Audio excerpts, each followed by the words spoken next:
In his song Black Habits, D Smoke, who is an American black rapper, a black American rapper from Inglewood, California, he says that his song Black Habits 1 is both a celebration of blackness and an implication of some of the habits of black people.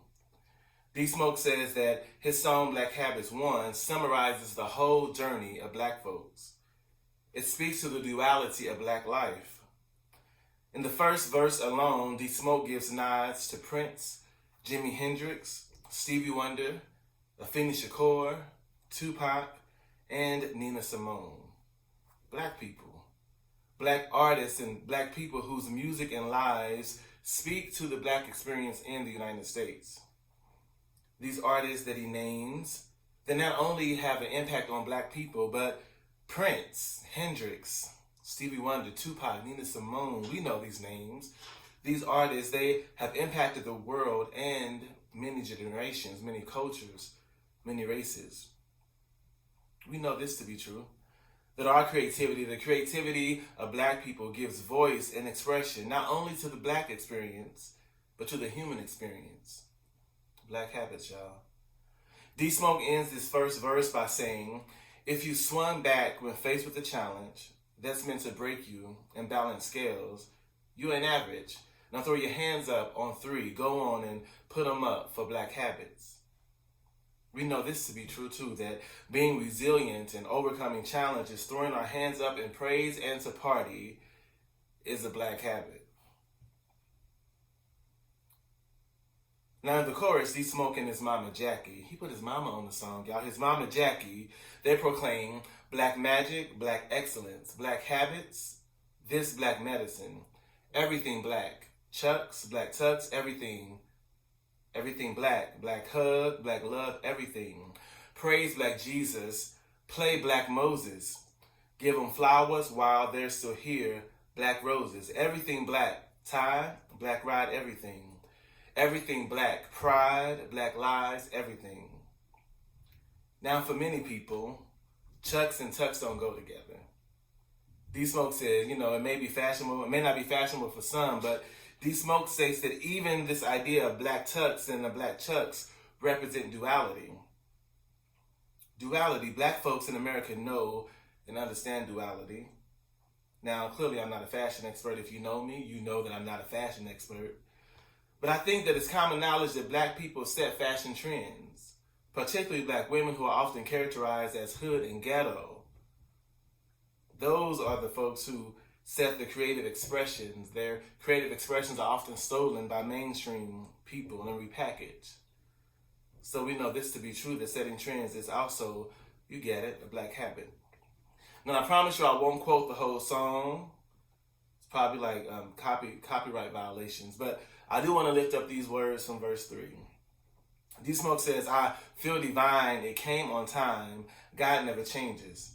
I ain't gonna lie, I lost faith and cried, then my faith revived.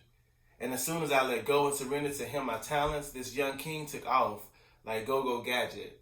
There go that black magic, black excellence, black habits, this black medicine, everything black. You hear it, don't you? A deep commitment to faith and to spirituality is a black habit. An embodied faith, an embodied spirituality is a black habit. This is why we continue in this shouting tradition of our ancestors, right, from the continent. This shouting tradition. Now, some folks shout in church, and other folks shout in the club or on the dance floor. This shouting is really about just letting loose and surrendering our body and our minds to spirit, to the moment. Now, I know some of y'all church folks are saying, you can't shout on the dance floor. You can't shout in the club. But y'all same church folk do the same old footwork in the church. And surely if y'all can do that same footwork in the church, that folks can do some footwork in the club or at home. If nothing else, I think COVID has reminded us that God's presence is not limited to location, y'all. God can show up wherever God wants to show up. Some would say that God is already in the places that we are. And even Jesus tried to tell us in John 4 that God is not limited. God's presence is not limited to a building or to location. So yes, folks can shout on the dance floor. Now in this video, Black Habits, one, D-Smoke sets this duality, the duality of the song, to visuals. He shows enslaved black people on a plantation picking cotton and even doing ring dancing. He shows these same images alongside modern day images of black folks, black boys in jeans and t-shirts, sitting in trees instead of being hung in trees. At the end of the video, you see D-Smoke purchasing the plantation, finding ways to survive in jobs and in institutions, in religious institutions and governments and careers, finding ways to survive and thrive in a country that is intentionally set up for our abuse and destruction. That's the Black habit. Now, if you need a testimony, you can look at your own life. I'm sure if you're a black folks, there's some things that you have survived. There's some things that you even found ways to strive in, some places that were not meant and designed for your good. But somehow, some way, you are surviving and thriving. And if your life is not enough, you can look at the lives of Stacey Abrams and Madam C.J. Walker, Serena Williams. There's a host of other black folks that we can lift up, especially during this Black History Month, if we need testimonies of black people surviving and thriving. Now, in our text today, in this Acts 2 text, we hear the story of a group of diverse folks who heard this liberating message of Jesus Christ. Now, earlier in the chapter, around verse 9, we are told that a diverse group of folks heard the message of God in their native language, in their native tongue. They heard about God in ways and in a language that made sense to them and to their culture, y'all. The text says that there were Galileans, Parthians, Medes, Elamites, residents of Mesopotamia, Judea, Cappadocia, Pontus, and Asia, Phrygia and Pamphylia, Egypt and parts of Libya belonging to Cyrene. There was even visitors from Rome, Cretans and Arabs. Right? There was this diverse group of folks who heard the message of God in their own language and filtered through their own culture. The text also says that the folks who heard the message were amazed and perplexed, saying, "What does this mean? What does this mean, y'all?" They were trying to make sense of this message of God that they were hearing in their own language, through the lens of their own culture. Not through the lens of whiteness, y'all, but through the lens of their own culture. Now, I know that y'all know that I know that whiteness wasn't a thing when the text was written. I want y'all to know I know that. But Peter stands up, the text says that Peter stands up in the mix of these folks trying to understand what they were hearing, and Peter proclaims and preaches the liberating message of Jesus Christ. In essence, Peter says, Jesus saves. Jesus saves from this corrupt generation. Be saved from this corrupt generation. Now, the people who heard this message, they were changed. They were intrigued. The text says that when they heard the message, they were cut to the heart. And since they were cut to the heart, they decided to figure out how to do life together. How do we, now that we've heard this message, now that we have an understanding of this message, how do we build a life together around this new reality, around this person, this man, this guy, Jesus Christ? This God who offers salvation from this generation. They decided they did not want to live a life in bondage. Right? They didn't want to live a life that separated them from each other or from God, but they wanted to live a life of liberation. They wanted to figure out how to do life together in a new way. Now, some of us need to be liberated. I know that we have been following Jesus Christ for a long time, or so we say. Some of us think that we are following Jesus Christ, but we are really bound by anti-blackness, by misogyny, by sexism, by racism, by heterosexism, bound by transphobia, bound by homophobia, bound by xenophobia, bound by capitalism and greed. There are many folks who say they follow Jesus Christ, who I call the compassionate liberator, but they are bound by hate. Now, surely if these diverse group of folks in the text can find ways to lean into this liberative message of Jesus Christ, this message of salvation that wasn't just about being saved when they died, but finding ways to care for, to love, to be saved, to experience liberation while they were alive with each other, surely we can follow in their footsteps. In fact, that's what we should be doing anyway. But we see in our text today the formation of a new community. a new diverse community. The text says that they made the habit of gathering together and giving themselves to the apostles' teaching. They made the habit of fellowshipping.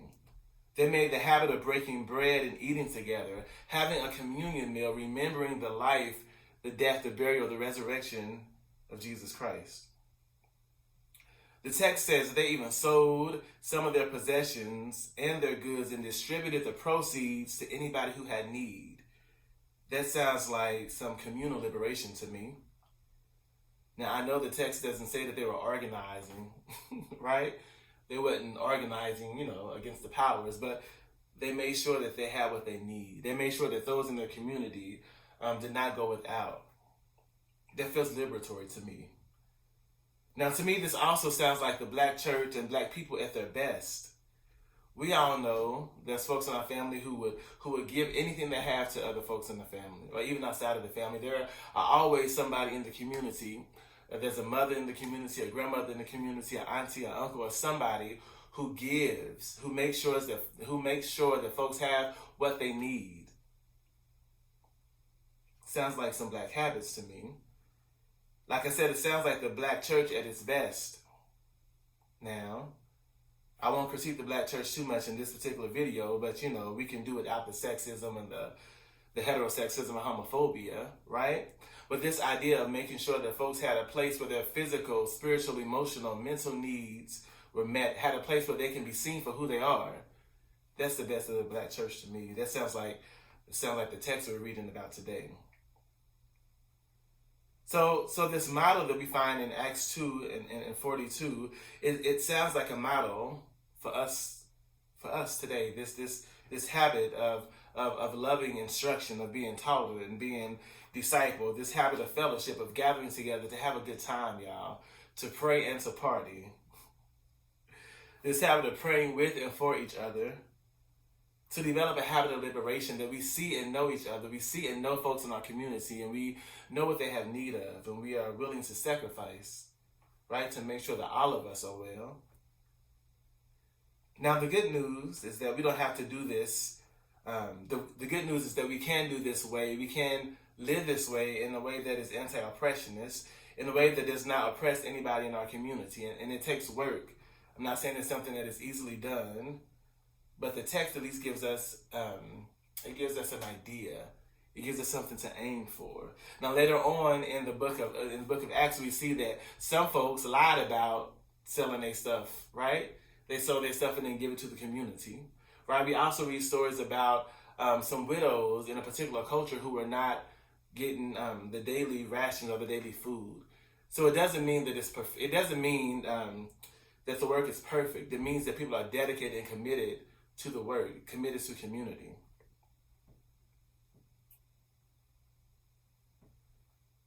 Another part of the good news is that we can be the church and do church in ways that